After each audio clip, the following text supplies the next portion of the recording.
gostaria de agradecer pelo gentil convite, a gente poder falar de um assunto que nós estamos envolvidos com esse assunto desde que começou aí a surgir no Brasil. E é um assunto bastante controverso, mas que está crescendo cada vez mais entre a classe de endoscopistas e os próprios cirurgiões bariátricos estão olhando para isso como mais uma ferramenta que possa nos ajudar exatamente para esses pacientes que voltam a ganhar peso com o passar do tempo, como já foi falado. Então, meus conflitos de interesse. E o que é importante saber desses pacientes, o que foi discutido a respeito agora há pouco, eu não vou delongar, é exatamente isso. Quantos por cento desses pacientes voltam a ganhar peso com mais de 5 anos? Hoje a literatura fala em torno de 20% para os pacientes que são submetidos ao bypass gástrico, um pouco maior para os pacientes submetidos à gastrectomia vertical. A gente sabe que, além dessa perda insuficiente de peso, o reganho chega de 15% a 20%, e para os obesos mórbidos a gente tem um valor muito maior, como já foi falado, esses pacientes não conseguem atingir o peso ideal em 35% dos casos. Os fatores de risco envolvidos, lógico, estão envolvidos aí o IMC prévio do paciente, hábitos alimentares, e muitas vezes é aí que acontece o problema. Os pacientes se submetem à cirurgia com a expectativa que eles vão poder continuar com seus velhos hábitos ou poder continuar fazendo o que faziam em termos de comportamento alimentar. Além dos distúrbios psiquiátricos, então já foi falado também a importância da equipe multidisciplinar e a avaliação desses pacientes. A gente sabe que existe um fator importante, principalmente entre as mulheres, com relação à autoestima, e isso leva a problemas com relação não só à perda de peso insuficiente, a imagem que a mulher muitas vezes quer, mais do que o homem, atingir depois de uma cirurgia, traz a ela muitas vezes frustrações, porque para nós como cirurgiões, nós queremos trazer esses pacientes a um nível de uma saúde, uma condição de saúde, muitas vezes tirando doenças, comorbidades, mas que para a paciente isso não devolve a ela aquilo que nós chamamos de autoestima. E muitas vezes isso causa frustrações com prolongamento da parte de angústias, ansiedades, e daí compulsão alimentar, e volta a ganhar peso. A gente vê isso com uma certa frequência. E, logicamente, fatores anatômicos, como a fístula gastrogástrica, que é um fator de risco.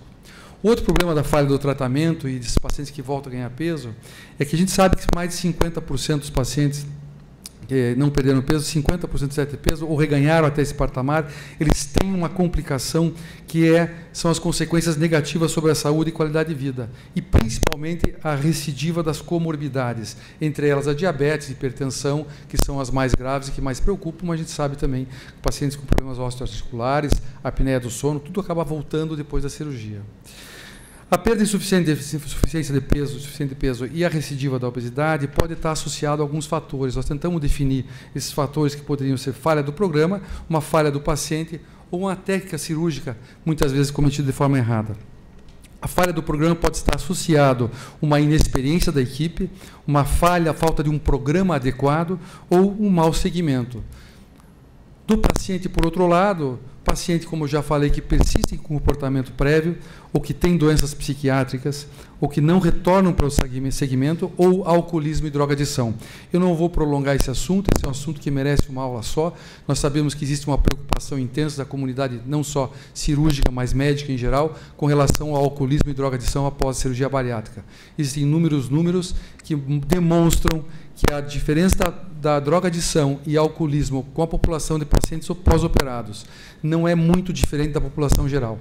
Ela gira em torno, segundo o SOS, em torno de 9% para pós-operados e 7% para a população geral. O que existe uma tendência estatística de influência da cirurgia, mas não é nada além daquilo do que você vê na população geral. Então, isso é um tema de bastante discussão. Eu tenho lido muito a respeito, porque existe uma preocupação, lógico, de todos nós com relação aos nossos pacientes. E, logicamente, técnicas feitas de forma errada, através do reservatório muito grande. A anastomose gastrojejunal alargada, nós vamos discutir um pouco isso aqui, porque nem todos os cirurgiões fazem anastomose calibrada. Eu sou um cirurgião que não faço anastomose calibrada, e questiono um pouco a parte da anastomose gastrojejunal. Eu acho que ela é um dos fatores importantes e não o pilar do problema. E a escolha, logicamente, da técnica errada. Esse é o primeiro trabalho que foi demonstrado, que conseguiu, isso é um trabalho do Abu Daye e do Christopher Thompson, do pessoal de Boston, lá da Harvard, onde eles conseguiram correlacionar o peso dos pacientes que voltaram a ganhar peso com a o tamanho da anastomose. Aqui outro trabalho também mostrando uma correlação entre alterações anatômicas, não só do reservatório, como sim também o tamanho da anastomose, demonstrando uma correlação entre o reganho de peso e a recidiva da obesidade. Para tratar esse problema, várias propostas foram feitas, essas propostas atuando sempre sobre ou o reservatório ou sobre a anastomose. A gente vai falar aqui sobre o APC, que é uma eletrocoagulação, que é o plasma de argônio, utilizando radiofrequência e aplicado através de um gás ionizado, que é o argônio. Então, ele é uma eletrocoagulação sem contato. O gás é como um maçarico, o gás entra em combustão e você, com uma distância, uma determinada regulagem do aparelho, você consegue regular a profundidade. Os endoscopistas, em geral, conhecem bem isso, porque não é nenhum método novo, é um método já utilizado há muito tempo para outras aplicações na parte de endoscopia. A primeira descrição do trabalho desses trabalhos foi feita em 2009, utilizando o plasma de argônio para pacientes com recidiva de obesidade ou reganho de peso. E, na época, a justificativa, esse Ahmad Ali, ele é um iraniano, radicado na Austrália, é um trabalho que foi publicado em 2009, e nessa mesma época foi quando nós, a nossa equipe, nós vimos o trabalho e decidimos iniciar os estudos e tentar reproduzir o que estava sendo feito nesses pacientes descritos dessa técnica. Na época, a conclusão desse trabalho é que era uma técnica simples de fácil utilização, que podia ser realizado a nível ambulatorial, com uma tecnologia já conhecida pela maioria dos endoscopistas, e o mais importante, no segmento dessa descrição de caso que ele fez, ele tinha um segmento já de 1 ano, mostrando um efeito duradouro num paciente que começou a apresentar saciedade e não havia a recidiva ou reganho de peso depois do tratamento. Basicamente, o que é feito, e a gente vê os pacientes se queixarem muito: doutor, eu não sinto mais a comida parar no meu estômago. Isso é muito comum. Eles chegam, e a gente sabe com o passar do tempo o que acontece, essa anastomose, há uma dilatação da anastomose, e o paciente realmente ele perde essa sensação da saciedade e do alimento parar. Então, por endoscopia, o que é feito, a gente normalmente é de rotina medir, para ter parâmetros antes e depois de cada aplicação, e depois de medido, a gente vai com o argônio e aplica sobre a anastomose. Vocês podem ver embaixo à esquerda, faz uma fulguração, e já no ato que você faz, você já vê que há uma retração pequena da anastomose, levando à diminuição. Não é essa retração que vai perdurar, o que vai perdurar, na verdade, é o jejum. O paciente vai ficar numa dieta líquida normalmente por 2 semanas, essa é a nossa rotina, para que o alimento sólido não redilate essa anastomose, para que se permita que essa anastomose consiga cicatrizar sem haver uma dilatação em cima. Indicação. Então, aqui é uma área um pouco que a gente ainda discute entre os colegas, nós temos um grupo que conversa muito sobre isso, mas com certeza pacientes que recidivaram a obesidade e ganharam peso além do limite mínimo aceitável, que hoje gira em torno de 10% a 15% do peso mínimo adquirido. Esses pacientes começam a ter uma curva de ganho de peso, então a ideia é interromper. Nós temos pacientes, logicamente, de vários IMCs que voltam a ganhar peso, mas a indicação para iniciar o tratamento seria aí. Como que é feito? Normalmente a gente usa o gás calibrado em torno de 2 litros, essa é como eu faço, e a potência em torno de 75 a 80 watts. Nós fazemos um anel queimando em torno de 1 a 1,5 cm de largura, às vezes estendendo para 2, mas é um anel bastante largo, nós vamos mostrar uma imagem depois. A duração média da aplicação é em torno de 10 a 12 minutos, e o efeito colateral principal que o paciente tem é a dor retroesternal, uma dor forte, muitas vezes tipo queimação, mas que melhora, e a gente sabe que ela tem uma tendência a melhorar nas próximas 12 a 24 horas. Esse paciente a gente manda para casa utilizando o bloqueador e utilizando também sucralfato para melhorar os sintomas deles. O resultado esperado, logicamente, é que o paciente passe a ter saciedade e passe a sentir o aspecto restritivo do procedimento. Junto com o argônio existe um bias muito grande, que é o quê? É a equipe multidisciplinar. Eu sempre digo assim, a gente tem um bias grande porque... E os pacientes falam: doutor, mas se eu fizer acompanhamento com a nutricionista, com o educador físico e com o psiquiatra, eu vou emagrecer mesmo assim. E essa é a mesma conversa que a gente tem quando fala com os pacientes sobre o programa que a gente usa no balão. Eu falo, realmente vai acontecer e provavelmente você vai perder esse peso. Só que a diferença de um tratamento como o argônio, como o balão, esses são tratamentos que funcionam como catalisadores. O que é isso? Ele funciona primeiro com o que o catalisador faz, ele vai acelerar um processo. Então ele funciona como um acelerador do processo dessa perda de peso. E a segunda coisa, ela cria uma condição de ânimo para o paciente para ele se manter no tratamento. O que acontece nos tratamentos clínicos, geralmente, os pacientes perdem pouco peso numa fase inicial. E isso faz com que eles desistam do tratamento. Quando você coloca um balão, faz um tratamento de argônio, há uma perda de peso bastante acentuada no primeiro mês. Após a primeira ou segunda aplicação. E esse paciente tende a ter uma aderência maior com a equipe multidisciplinar. Então, isso é uma coisa que a gente tem observado cada vez mais. E outra coisa importante, dividido a responsabilidade com esses pacientes com relação ao tratamento. Quer dizer, a conversa com eles é um pouco diferente. Então, aqui mostrando para vocês como a gente faz o anel, muitas vezes eu vejo o reservatório um pouco mais alargado e o estendo tentando fazer essas estrias. Isso é uma coisa que nós começamos a fazer há um pouco tempo, e que mostra realmente que há uma cicatrização com uma diminuição da anastomose, e que você vê que diminuiu a anastomose em relação ao primeiro, mas que preocupa porque essa aplicação muitas vezes você tem problemas com sangramento. O primeiro trabalho publicado, mostrando o argônio, foi um trabalho interessante que procurava demonstrar somente a eficácia do método. Tem só uma falha esse trabalho que eu enxergo assim na hora da metodologia, que é o fato de que foi retirado do grupo de estudo pacientes que não faziam acompanhamento ou não aderiam à dieta.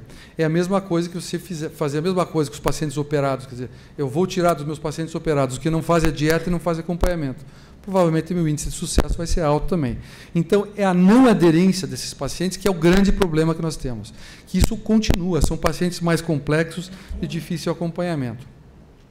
Isso foi publicado no Obesity Week, agora 2, 3 semanas atrás. O Dr. Bruno Sander é um dos colegas endoscopistas, faz parte de um grupo grande de endoscopistas bariátricos, hoje é um grupo muito interessante, que o Dr. Jimmy, que abriu um grupo do WhatsApp, e hoje são mais de 80 que trocam ideias e falam sobre tudo relacionado à endoscopia bariátrica, e mostraram um estudo que foram estudados 215 pacientes, com 82% mulheres.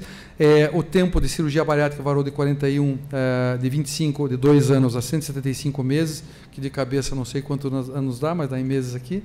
E o reganho de peso médio variou foi médio de 20 quilos, variou de 3 a 63. Esse o tamanho médio da anastomose de 25 milímetros e o número de sessões variou de 1 a 3, uma média de 1,36. O tamanho da anastomose, sempre o objetivo é atingir um tamanho de 11,3. E a perda média de peso foi de 13,7 quilos, com um IMC baixando de quase 5. 69 pacientes não chegaram ao tamanho da anastomose desejada, e um paciente não perdeu peso de forma nenhuma, mesmo com a anastomose diminuída. Esses pacientes, logicamente, tiveram complicações, uma delas descrita foi a estenose, que são estenoses difíceis de tratar. Então, para quem já faz, sabe disso, e quem não faz, a gente está avisando que isso não é um procedimento que deve ser feito com menosprezo, é um procedimento que requer cuidado não só da equipe multidisciplinar, mas cuidado também na hora da endoscopia. Quando a gente chega essa é a minha casuística pessoal, eu tenho 312 casos, são a grande maioria mulheres, a perda de IMCs, veja que foi semelhante ao descrito no estudo que foi feito pelo grupo da endoscopia bariátrica, 4,4, com uma perda média de peso de 16. O que eu quero chamar a atenção aqui, que veja, mesmo esses pacientes, que alguns têm resultados bons, 63% deles acabam não completando os 6 meses de tratamento, o que mostra que são pacientes de difícil acompanhamento. E de complicações tivemos 3 estenoses, que foram todas que nós conseguimos dilatar, um caso de perfuração que foi tratado clinicamente, esse paciente não precisou de cirurgia, 2 casos de sangramento que foram controlados endoscopicamente, uma das queixas foi salivação, nas primeiras 48 horas em 17 casos, 5%, e disfagia em 2 casos que foi tratado com corticosteroides, 2 pacientes.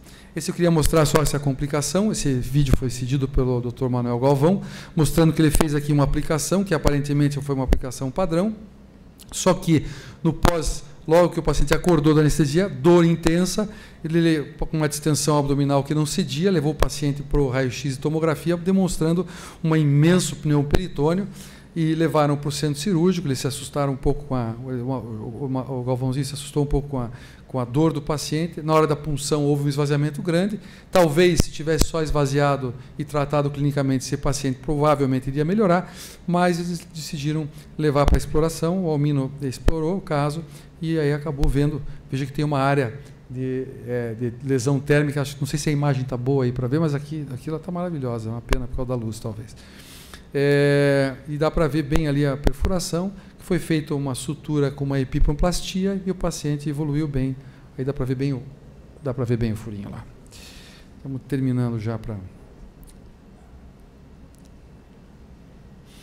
Então, o que nós gostaríamos de ressaltar é que a recidiva da obesidade após o bypass envolve uma complexa interação de fatores. A dilatação da anastomose do reservatório é um dos fatores envolvidos, mas não o principal. Eu diria que não existe principal fator. É multifatorial mesmo. Então, você tem que valorizar cada um deles para poder obter um resultado adequado.